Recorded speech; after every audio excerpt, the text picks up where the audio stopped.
School of magic season 2। Title शहर की नजर। Fire crystal explode. इस चिल्लाहट से जॉनी पूरी तरह आश्चर्यचकित हो गई। छोटी मोमबत्ती की रोशनी स्पष्ट रूप से संपीड़ित थी। इसके अंदर की ऊर्जा दिखने से हजारों गुना ज्यादा शक्तिशाली थी। इसके अलावा प्राचीन शहर फायर मैजिक से भरा हुआ था, जिससे फायर मैजिक को एक घातक बम की तरह विस्फोट करने की परमिशन मिलती थी। जब इसे छोटा करने वाला बल वापस ले लिया जाता था, एक मशरूम बादल विस्फोट के रूप में अस्तित्व में आया। शहर भर में फैली ऊर्जा की वेव्स ने प्राचीन फॉर्मेशनों को जमीन पर गिरा दिया। फायर की फ्लेम्स ने पूरे स्थान को भर दिया, बिना किसी छोटे से अंतराल के। यह बताना मुश्किल था कि छोटी मोमबत्ती की रोशनी में कितनी ऊर्जा थी। विस्फोट एक सुपर स्पिल के बराबर था। 3 सोल ग्रेड फायर एक साथ संकुचित होने पर एक विशाल बम की तरह थी। विस्फोट जानवी से केवल 10 मीटर की दूरी पर हुआ। इससे पहले कि वह इस पर रिएक्ट कर पाती, उसे मशरूम बादल ने निगल लिया। आदर्श की आकृति धीरे धीरे दूर से दिखाई दी। उसके कंधों पर एक काला लबादा लपेटा हुआ था, जिस पर अभी भी कुछ ब्लू फ्लेम्स चल रही थी। शैडो डिकॉय कुछ समय में बेहद उपयोगी है, आदर्श मुस्कुराया। जानवी की तुलना में भी अधिक व्यापक रूप से। डार्क नोबल मेटल ने आदर्श को एक शक्तिशाली क्षमता प्रदान की, शैडो डिकॉय। आदर्श के पास फिंडिश नाइट थी और वह डीमन शैडो का एक ग्रुप बुलाने में सक्षम था। डार्क कॉन्ट्रैक्ट ने डार्क नोबल मेटल की क्षमता को और मजबूत कर दिया, जिससे शैडो क्लोन और असली आदर्श के बीच अंतर करना मुश्किल हो गया था। उसने जानवी से बात करने का नाटक किया और चुपके से भागने से पहले एक शैडो क्लोन को पीछे छोड़ दिया। डार्क नोबल मेटल इतना शक्तिशाली था कि सुपर मैजिशियन को भी आदर्श की चाल को समझने में कठिनाई होती, जब तक कि वे उसके बेहद करीब न हो। जानवी ने आदर्श के करीब जाने की हिम्मत नहीं की, क्योंकि उसे पता था कि वह अपने नजदीकी युद्ध कौशल के लिए जाना जाता था। उसने बस यह मान लिया कि जब ब्लू फ्लेम्स उसके शैडो क्लोन को खा जाएंगी तो आदर्श के बचने की कोई संभावना नहीं है। आदर्श कभी भी जानवी को हरा नहीं सकता था, लेकिन इसका मतलब यह नहीं था कि वह गंदा खेल नहीं खेल सकता। आदर्श ने पार्थियन मंदिर में स्वास्थ्य लाभ के दौरान अनियमित बार विद्रोही शैडो और डार्क और नोबल मेटल के संयोजन की प्रैक्टिस की थी। वह अधिकांश गोल्डन सन नाइट्स को धोखा देने में सफल रहा। विद्रोही शैडो थ्रॉटलेट लॉक। आदर्श ने जानवी को संभलने का कोई मौका नहीं दिया। उसने तुरंत एक शैडो मैजिक डाला, जबकि वह अभी भी बेहोश थी। जबकि एलिमेंटल मैजिक उपलब्ध नहीं था, ब्लैक मैजिक पर बिल्कुल भी प्रतिबंध नहीं था। सौभाग्य से ऐसा लग रहा था कि जानवी का पॉइजन एलिमेंट अभी तक सुपर लेवल तक नहीं पहुंचा, क्योंकि इससे उसे जो दबाव महसूस हुआ वह काफी कमजोर था। अगर जानवी का पॉइजन एलिमेंट सुपर लेवल पर होता तो सिंह कबीले में उसका दर्जा बेहद ऊंचा होता। उसे इस तरह के काम करने की जरूरत नहीं पड़ती। विद्रोही शैडो जानवी से निकली और उसके गले को अपने हाथों में लपेट लिया। ऑक्सीजन का सेवन जितना कम होता गया, उसकी चेतना उतनी ही धुंधली होती गई। आदर्श ने सुरक्षा एहतियाती के तौर पर उसके दिमाग को सील करने के लिए कुछ विशालकाय शैडो स्पाइक्स भी दागे। आदर्श को मालूम था कि महिला आसानी से विशालकाय शैडो स्पाइक्स से मुक्त हो सकती है, क्योंकि उसकी कल्टीवेशन उसकी तुलना में काफी मजबूत थी। उसने कुछ कमांडर लेवल सोल एसेंस का उपभोग करना शुरू कर दिया और उस पर नजर रखने के लिए 3 और विद्रोही शैडो को बुलाया। क्या उसे मारना आसान नहीं होगा? चुटकी ने शांति से पूछा। आदर्श ने कहा, हम उसे सलमान और अन्य के साथ बदल सकते हैं। सुमन को यकीन नहीं हुआ और वह कुछ देर बाद ही बोल पाई, वह वह एक सुपर मैजिशियन है, तुमने उसे कैसे हरा दिया? क्या क्या तुम सच में इंसान हो? सुमन को लगा कि जैसे उसकी समझ उलट गई है। यह पहली बार था जब उसने जाना कि एक एडवांस मैजिशियन एक सुपर मैजिशियन को हरा सकता है। तुमने अभी क्या कहा? जल्दी करो और मेरे घावों का इलाज करो। क्या तुम्हें लगा कि यह आसान था? आदर्श ने ब्लैक स्नेक आर्मर वापस ले लिया, जिससे उसकी फफोलेदार त्वचा दिखाई देने लगी। ओह ओह! सुमन ने तुरंत आदर्श पर अपना हीलिंग मैजिक डाला। सुपर फायर स्पेल से लंबे समय तक जलन काफी शक्तिशाली थी। सुमन को अपने हीलिंग मैजिक को काम करने के लिए तब तक इंतजार करना पड़ा जब तक कि प्रभाव खत्म नहीं हो गया। आहन ने कहा।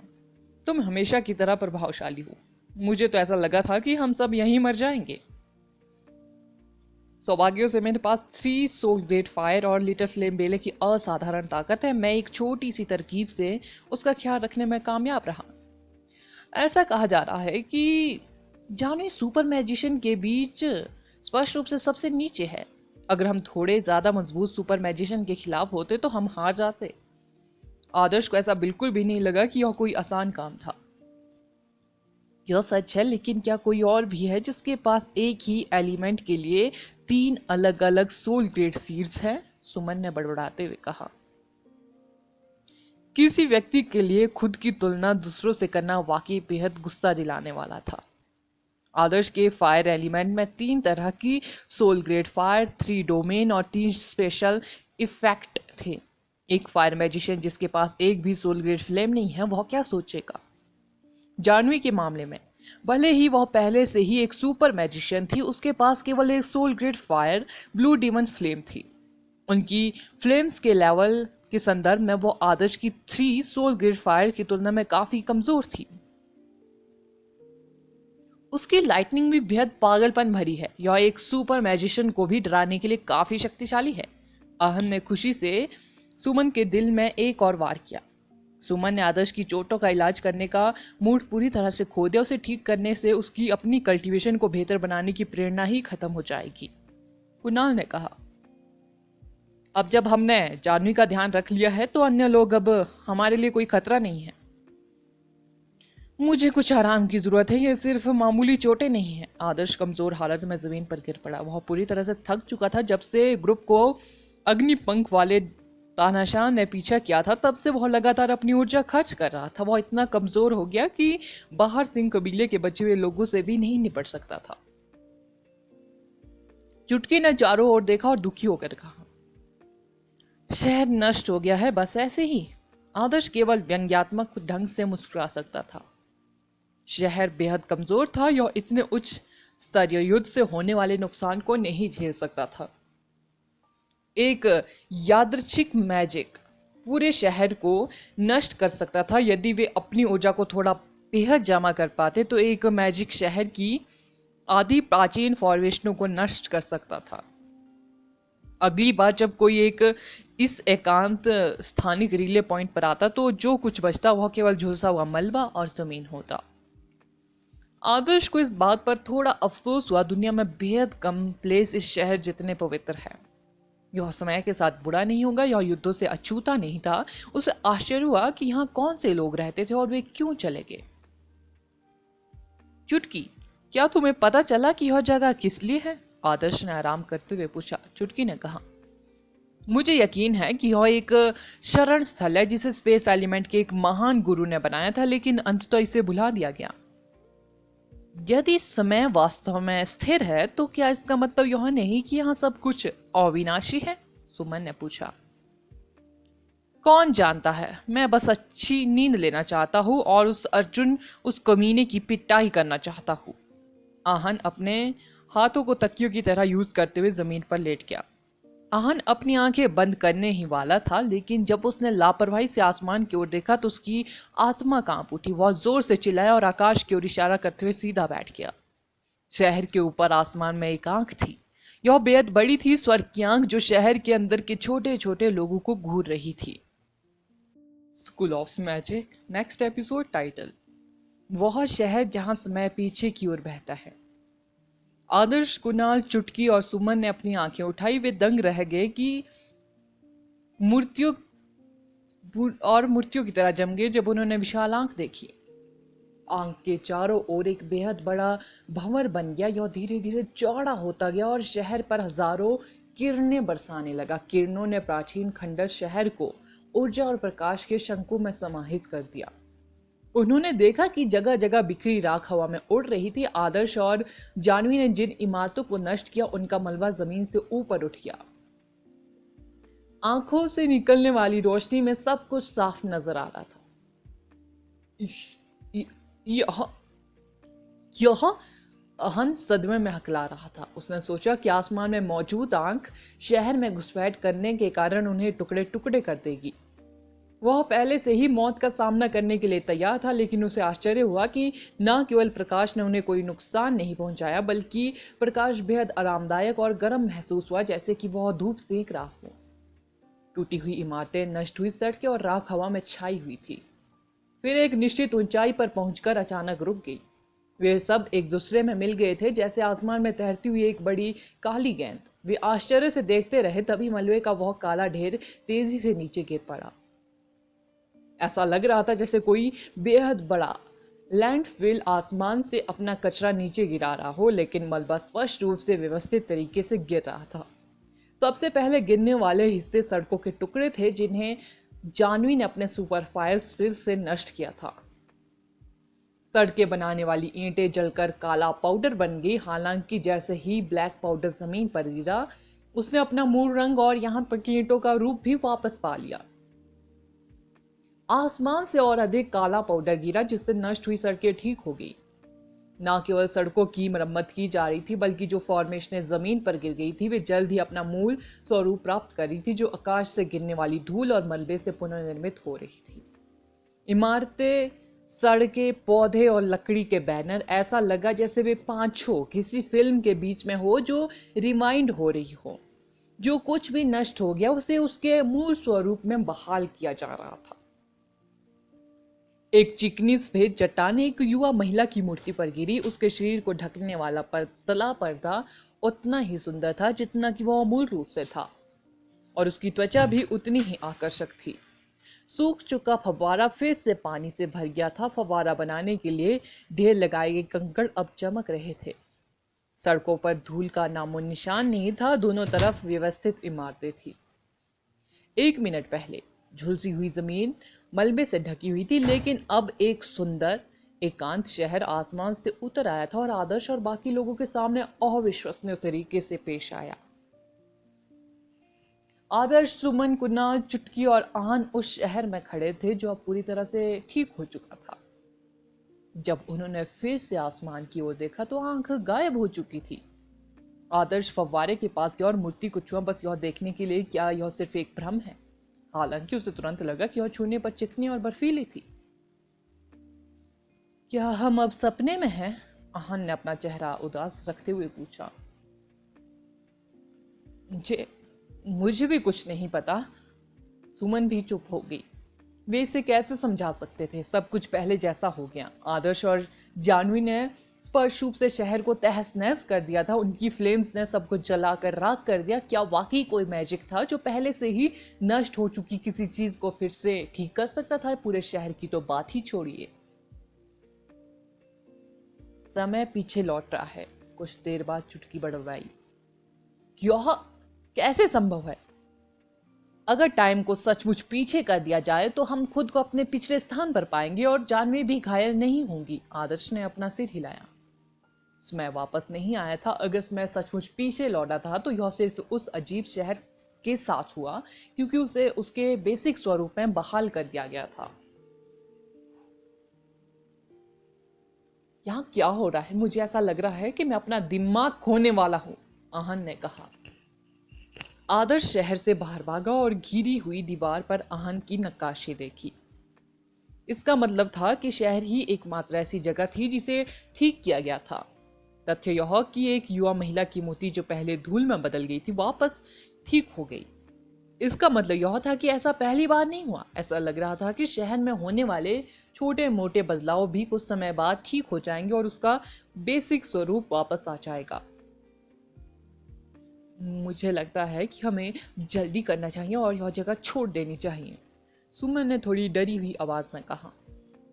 मनुष्य अज्ञात से डरते थे और आसमान से उन्हें घूरने वाली आंखें और जिस तरह से शहर ने अपना मूल स्वरूप पुनः प्राप्त किया, वह निश्चित रूप से योग्य था। यह ऐसी जगह नहीं थी जहां कोई भी लंबे समय तक रहना चाहेगा। मैं भी एग्री हूं, आहन ने बोला। इसके लिए कोई स्पष्टीकरण नहीं था। यहाँ तक कि चुटकी, जो सब कुछ जानती थी, भी इसके लिए स्पष्टीकरण खोजने के लिए संघर्ष कर रही थी। शायद वे सच्चाई का पता लगा सकते थे अगर उन्हें पता चल जाए कि आकाश में आंख किसकी है, लेकिन अपनी वर्तमान ताकत और स्थिति के साथ वे कोई परेशानी खड़ी करने की हिम्मत नहीं कर सकते। यह तथ्य कि यह शहर को इतनी आसानी से बहाल कर सकता है, यह दर्शाता है कि इसकी शक्ति मैजिशियनों की समझ से परे थी। हो सकता है कि इसमें कोई और विनाशकारी शक्ति भी हो। समूह ने शहर में और अधिक समय तक रुकने की हिम्मत नहीं की। वे जल्दी से उसी रास्ते से वापस चले गए जिस रास्ते से वे आए थे। शहर के बाहर निकलने के बाद चिलचिलाती गर्मी धीरे धीरे वापस लौट आई। जल्द ही उनकी आंखों में सफेद लावा का परिचित पर्दा दिखाई देने लगा। सच तो यह है कि आदर्श को यह जगह बेहद पसंद नहीं थी।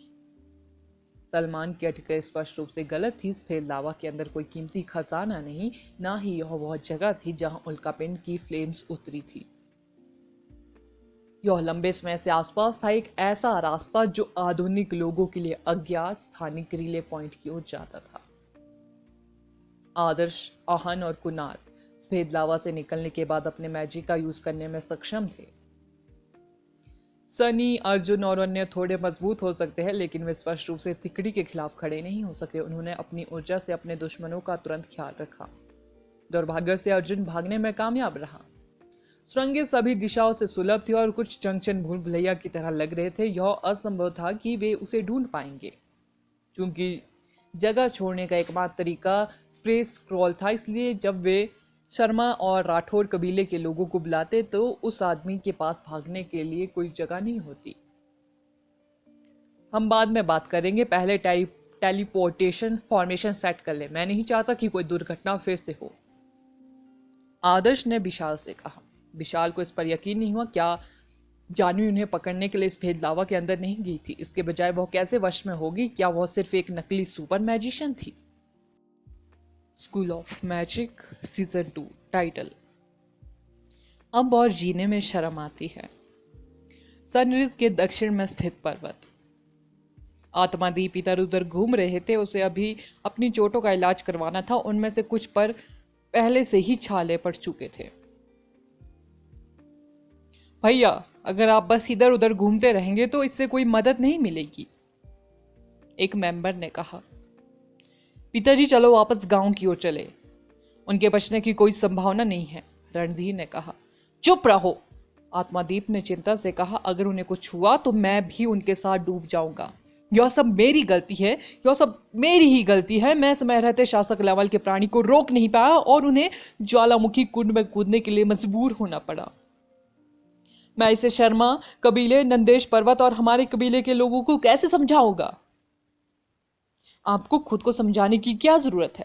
योजना शुरू से ही खतरनाक थी और सिर्फ किस्मती थी कि जब वे यहां थे तो कुनन हवा बह रही थी। पापा, तुम्हें इसके लिए खुद को दोष नहीं देना चाहिए। चलो बस वही करते हैं जो हमें करना चाहिए। अगर कुछ हो सके तो हम नीचे जाकर कुछ और लोगों को इकट्ठा कर सकते हैं और देख सकते हैं कि क्या वे अपनी लाशें वापस पा सकते हैं, हरि ने कहा। आत्मादीप ने गुस्से से हरि को लात मारी। उसके पास इतना अविश्वसनीय और संकीर्ण सोच वाला बेटा क्यों था? उनके कुलों का भाग्य दांव पर लगा था और फिर भी वो ऐसा व्यवहार कर रहा था जैसे कि वह कोई इंपॉर्टेंट बात नहीं थी। अगर उसने राठौर कबीले को अपने बेटे के हाथों में दे दिया तो यह केवल समय की बात थी कि कबीला खत्म हो जाएगा। भाई भाई, एक अधेड़ उम्र का आदमी अचानक चिल्लाया। आत्मादीप ने पलटकर देखा कि चांदी के खंभे ऊपर उठ रहे हैं जो एक तारे के आकार की मैजिक फॉर्मेशन बना रहे हैं जिससे पूरा पर्वत प्रकाशित हो रहा है। क्या क्या वह? आत्मादीप चौंक गया जब उसने प्रकाश देखा। क्या ऐसा हो सकता है कि उन्होंने सर के नाई नोट को नष्ट कर दिया हो? जल्दी करो, उनसे कांटेक्ट करो, आत्मादीप ने अचानक कहा। अधेड़ उम्र के आदमी ने तुरंत कुछ स्पेस मैजिशियनों को बुलाया। वे 6 सम्मिलित स्थानों पर खड़े थे और स्पेस स्क्रॉल की ऊर्जा को उन पर निर्देशित कर रहे थे। आओ चले और उनका स्वागत करें। किसने सोचा होगा, किसने सोचा होगा आखिरकार? आत्मादीप बेहद खुश था। वह मैजिक फॉर्मेशन में कूदने वाला पहला इंसान था। उसने शुरू में सोचा कि पूरा ग्रुप ज्वालामुखी कुंड में नष्ट हो जाएगा। उसे आश्चर्य हुआ कि उन्होंने वास्तव में कठिन मिशन को पूरा कर लिया। यह अविश्वसनीय था कि वे उग्र पंख वाले डीमन द्वारा घात लगाए जाने के बाद भी सर्केनाइट को नष्ट करने में कामयाब रहे। आत्मादीप ने तुरंत रास्ता दिखाया और पोर्टल के अंदर चले गए। पहाड़ से बेहद से लोग तेजी से गायब हो गए और पीछे सिर्फ कुछ युवा मैजिशियनों को निगरानी के लिए छोड़ दिया। उन्हें अग्निशिरा से बाहर निकलने के लिए फिर से पोर्टल एक्टिवेट करना होगा। यह जानकर बेहद अच्छा लगा कि आप सब ठीक है। यह इतने सारे लोग क्यों हैं? आत्मादीप ने सलमान और अन्य लोगों के पास बड़े हास्य भाव से कहा। आत्मादीप उस समय अचंभित रह गए जब उन्होंने गुफा में पहुंचने के बाद एक कोने में बंधे हुए लोगों के एक समूह को देखा। यहां क्या हुआ? क्या उन्होंने सिर्फ एक ही समूह के लोगों को नीचे नहीं भेजा था? यहां दूसरे समूह के लोग क्यों थे? क्या यह जानवी नहीं है? मयंक ने कहा। मयंक आत्मादीप के साथ आया था। उसके पीले चेहरे पर अभी भी कुछ जलने के निशान थे। जानवी को होश आ गया था, फिर भी विद्रोही शैडो ने उसे पूरी तरह से लॉक कर रखा था, जिससे वह अत्यंत असुरक्षित स्थिति में थी। अर्जुन उन्हें यहां लेकर आया। वह कमीना हमारा कबीला उसे एक सम्मानित अतिथि की तरह मानता रहा। भले ही अवीशा ने कहीं और खुशी तलाशने का फैसला किया हो, फिर भी वो हमारे कबीले की दयालुता का बदला नहीं चुका सकता।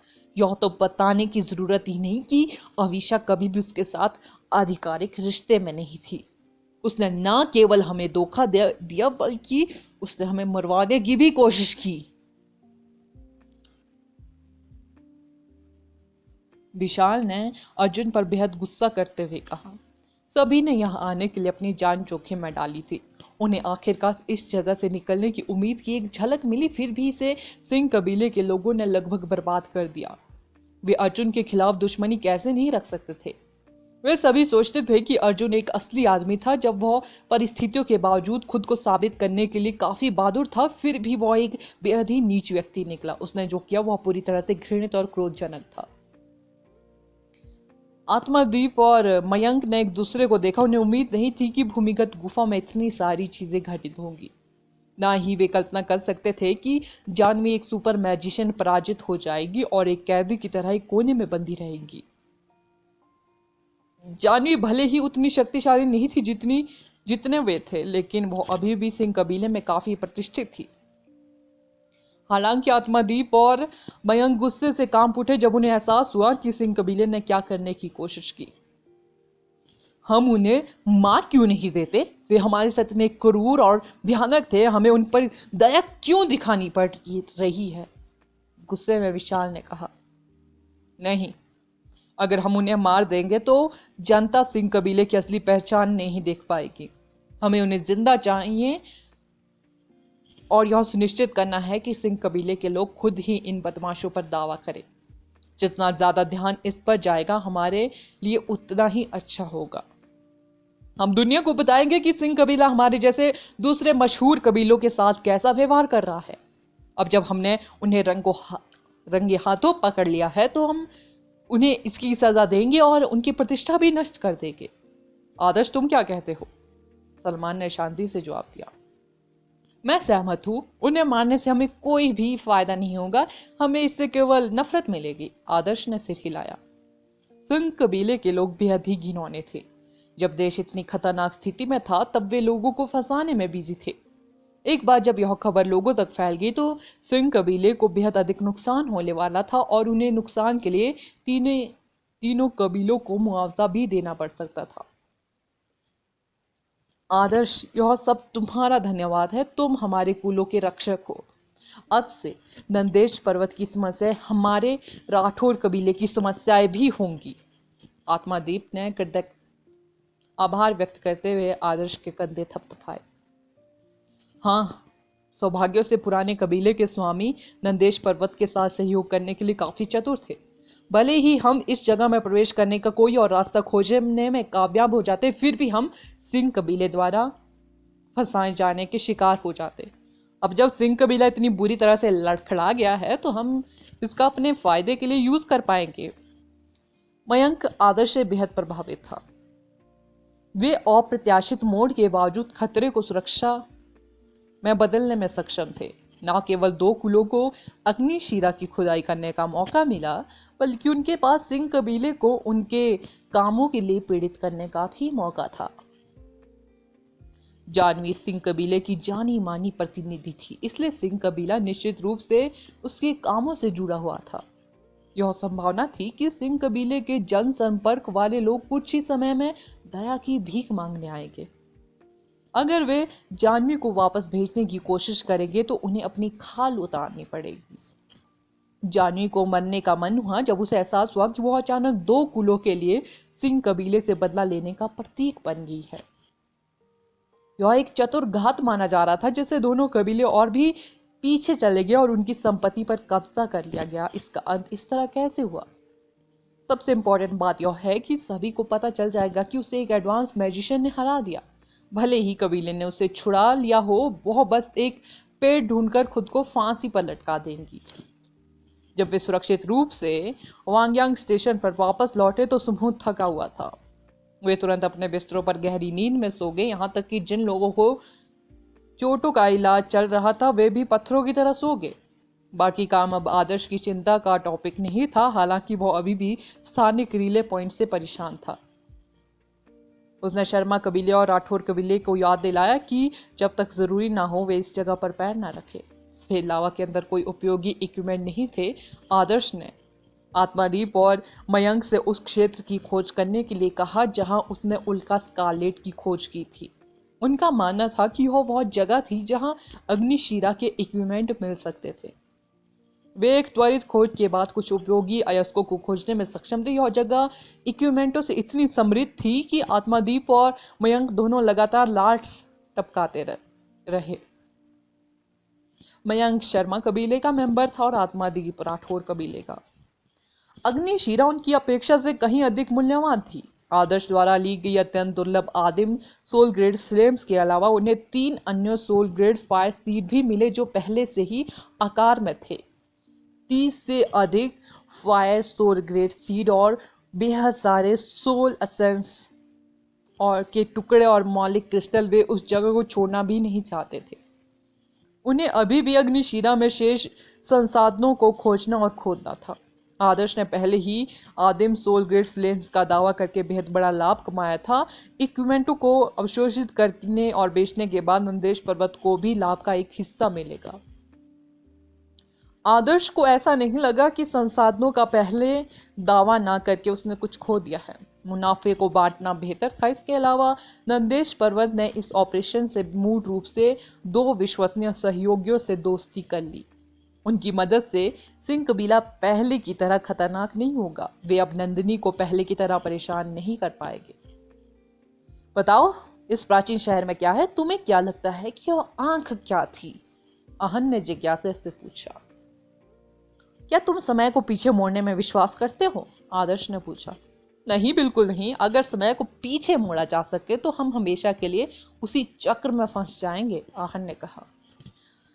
तो आपकी नक्काशी अभी भी मौजूद है, इसका मतलब है कि केवल शहर को बहाल किया गया था। मुझे लगता है कि आंख किसी तरह की आयामी मैजिक है जिसमें पुनर्स्थापनात्मक शक्ति है। शायद इसका क्योस एलिमेंट से कुछ लेना देना है या कुछ अन्य एलिमेंटों से, आदर्श ने अनुमान लगाया। पहली नजर में यह आंख कितनी डरावनी थी, लेकिन अब जब मैं इसके बारे में सोचता हूं तो यह जीवित नहीं लगती, आहन ने याद करते हुए कहा। यह संभवतः कोई प्राचीन मैजिक है या शायद कोई प्राचीन निषिद्ध मैजिक है। किसी भी तरह से यह अभी हमारी पहुंच से बाहर है, आदर्श ने कहा। तुम सही कह रहे हो। इस दुनिया में ऐसी बेहद सी चीजें हैं जो हम अभी तक नहीं जानते, आहन ने कहा। उसने एक गहरी सांस ली और जो कुछ भी उसने देखा था उसके दिमाग से निकाल फेंकने की योजना बनाई। उसने उन चीजों के बारे में ना सोचने का फैसला किया जिन्हें वह समझ नहीं सकता। वह ऐसा व्यक्ति नहीं था जो अपने लिए मुसीबतें मोल ले। आदर्श एक ऐसे व्यक्ति थे जो चीजों के बारे में तभी चिंता करता था जब वे उनके सामने आती थी। इसलिए वह उन चीजों की परवाह नहीं करता जो उसे समझ में नहीं आती। कहो, क्यों ना हम आज रात कुछ मौज मस्ती करें? आहन ने सुझाव दिया। कुणाल सोफे पर ध्यान कर रहा था और अचानक उसने अपनी आंखें खोली। आहन ने भी उसकी प्रतिक्रिया देखी। उसने एक बड़ी मुस्कान के साथ कहा, देखो मैंने क्या कहा। तुम हमेशा एक सज्जन व्यक्ति होने का दिखावा करते हो, फिर भी जैसे ही मैंने इसका जिक्र किया तुम जाग गए। चलो आज रात जीत हमारी है। अगला एपिसोड जानने के लिए बने रहे मेरे इस चैनल के साथ। Thank you.